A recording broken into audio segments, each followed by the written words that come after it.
ایک صحابی حضرت سعید بن عامر ہیں، حضرت عمر فاروق رضی اللہ تعالیٰ عنہ نے حضرت سعید بن عامر رضی اللہ تعالیٰ عنہ کو گورنر بنانا چاہتا حمص کا. انہوں نے کہا میں نہیں بنتا. فرمایا مجھے تم لوگوں نے بنا دیا، خود گورنریاں بھی قبول نہیں کرتے. چلے گئے حضرت سعید بن عامر، گورنر بن گئے، صوبے کے گورنر. مال غنیمت میں سے کچھ زیادہ مال مدینہ شریف میں جمع ہوا تو حضرت عمر نے مختلف صوبوں سے غریبوں کی لسٹیں منگوائیں. حضرت سعید بن عامر کے صوبے کے کچھ خاص لوگوں کو آپ نے لکھا کہ تمہارے صوبے میں جو غریب ہیں ان کی لسٹیں بھیج دو. تو جب لسٹ آئی تو اس میں پہلا نام حضرت سعید بن عامر کا بھی تھا. کہا ہمارے گورنر کے پاس پہننے کو کپڑا کوئی نہیں، کھانے کو روٹی کوئی نہیں. حضرت عمر بیٹھ کے رو پڑے. فرمایا تمہارا گورنر بھی مسکین ہے. اشرفیوں کی ایک تھیلی بھر کے حضرت عمر نے بھیجی. حضرت سعید بن عامر کے پاس جب گئی تو کہنے لگے انا للہ و انا الیہ راجعون. آپ کی اہلیہ کہنے لگی خیریت ہے؟ کہیں امیر المومنین حضرت عمر کا وصال تو نہیں ہو گیا؟ فرمانے لگے نہیں. تو فرمانے لگی کوئی آفت تو نہیں آ گئی؟ کہا نہیں. انا للہ کیوں پڑا؟ ولی مانس دیکھنا میرے پاس دنیا آ گئی ہے، میں نے تو جان چھڑائی تھی اس سے کہ میرے پیچھے بھاگتی ہے. حضرت سعید بن عامر نے سارا مال وہیں اللہ کے حضور خیرات کر دیا. حضرت عمر ایک دفعہ دورے پہ آئے ان کے صوبے میں تو سب لوگوں کو جامع مسجد میں بلایا، حضرت سعید بن عامر کو بھی بلایا. ابن الجوزی لکھتے ہیں کہ حضرت عمر نے فرمایا لوگوں تمہیں اپنے گورنر سے کوئی شکایت تو نہیں؟ تو لوگوں نے کہا 4 شکایتیں. ایک تو ہمارے گورنر صاحب جب شروع میں آئے تھے تو فجر کی نماز کے بعد ہی آ کے لوگوں کے بیچ بیٹھ جاتے تھے. اب اشراق چاشت کے وقت آتے ہیں، سورج پورا طلوع ہو جاتا ہے تو حضرت سعید بن عامر رضی اللہ عنہ آتے ہیں. اور دوسری شکایت یہ ہے کہ صرف دن میں ملتے ہیں، رات کو ملتے ہی نہیں. اور تیسری شکایت یہ ہے کہ ہفتے میں ایک پورا دن ہوتا ہے ملاقات ہی نہیں کرتے. اور چوتھی شکایت یہ ہے کہ کبھی کبھی بیٹھے بیٹھے رونے لگتے اور بے ہوش ہی ہو جاتے ہیں. آپ نے ایسا شخص گورنر بنا دیا جو دیوانہ ہے. حضرت عمر نے بلا لیا، قریب بیٹھے تھے، کہا دے سوالوں کے جواب. گردن جھکی ہوئی ہے. عرض کرنے لگے امیر المومنین میں نے تو پہلے ہی کہا تھا میں گورنری کے قابل نہیں، میرے والا کام نہیں. فرمایا اب تو منصب تمہارے پاس ہے، تمہیں جواب تو دینا ہے. حضرت سعید بن عامر کہنے لگے حضور 4 میرے ساتھ مسئلے ہیں. فرمایا کون سے؟ حضرت سعید بن عامر کہنے لگے آپ سوال دہرائیں میں جواب دیتا ہوں.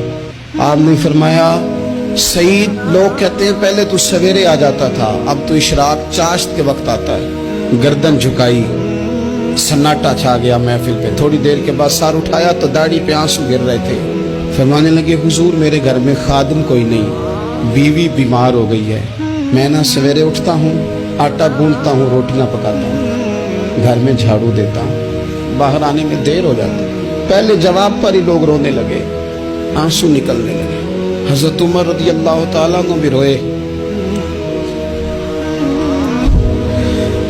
پھر فرمایا کہ سعید تو دن کو ملتا ہے تو رات کو کیوں نہیں ملتا؟ اپنی داڑھی پکڑ لی. کہنے لگے عمر ساری سفید ہو گئی ہے، اب تو لگتا ہے پھل پک گیا ہے، پتہ نہیں وہ کب مجھے کہے گا واپس آ جا. میں نے نہ دن مخلوق کے لیے رکھا ہے، رات اپنے رب کے لیے رکھی ہوئی ہے، مجھے تکلیف نہ دی جائے. گورنر کی بات کر رہا ہوں. پھر کہا سعید یار ہفتے میں ایک دن ملتے کیوں نہیں؟ کہنے لگے عمر یہ میرے رب کے ساتھ پردہ ہے، اسے نہ کھولا جائے. میرا پردہ ہے نا، میں نے اپنے رب کے ساتھ اپنے پردے رکھے ہوئے ہیں. فرمایا نہیں آپ بتائیں. حضرت سعید بن عامر کہنے لگے غریب ہوں، ایک ہی جوڑا میرے پاس ہے، میں غریب.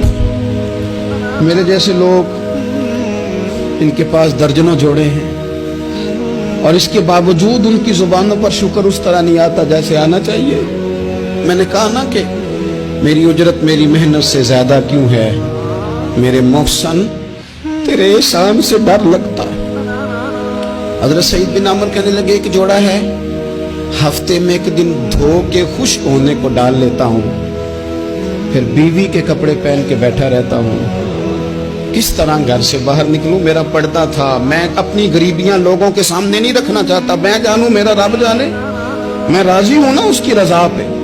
اب تو حضرت عمر ہچکیاں لے کے رونے لگے. فرمانے لگے چل آخری سوال کا جواب ہی دے دے، کبھی کبھی روتے ہو تو بے ہوش ہی ہو جاتے ہو.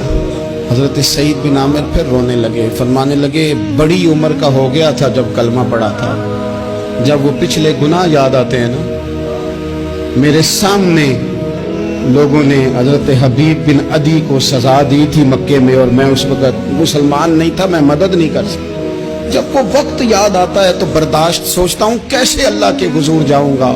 دوستو دعا کرنا، یہ وطن جو داتا صاحب کا ہے، جو بابا فرید کا ہے، جو غریبوں کا ہے، کمزوروں کا ہے، مزدوروں کا ہے، اللہ اس ملک کو بھی کوئی ایسا شخص عطا فرما دے